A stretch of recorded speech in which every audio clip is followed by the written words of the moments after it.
Halo Sobat Mania, kembali lagi di BRC Official, ada kabar menarik nih mengenai Daisuke Sakai, berangsur mulai pulih, dari cedera panjang yang dideritanya. Gelandang asal Jepang itu, masih minim bermain musim ini. Daisuke Sakai, menjadi salah satu pemain asing, yang direkrut PSM musim ini.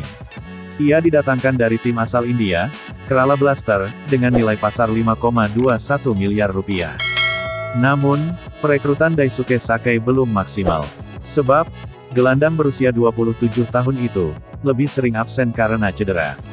Dari 6 pertandingan Liga 1 musim ini, Daisuke Sakai, tidak masuk dalam skuad 3 laga karena cedera.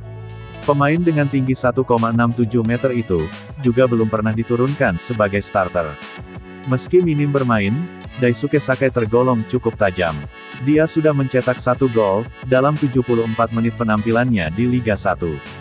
Gol dicetak Daisuke Sakai, ketika PSM Makassar membungkam Dewa United, dengan skor 3-1, di Stadion Batakan, Balikpapan, Senin, tanggal 26 September tahun 2024.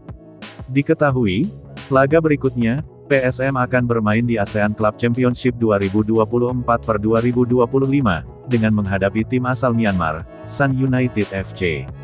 Pertandingan itu, digelar di Stadion Batakan, Rabu tanggal 25 September tahun 2024.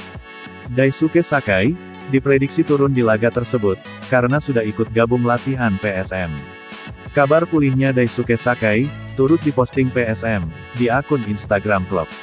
Ada yang sudah mulai pulih dari cedera, @daisukesakai118, tulis PSM, Selasa tanggal 24 September tahun 2024.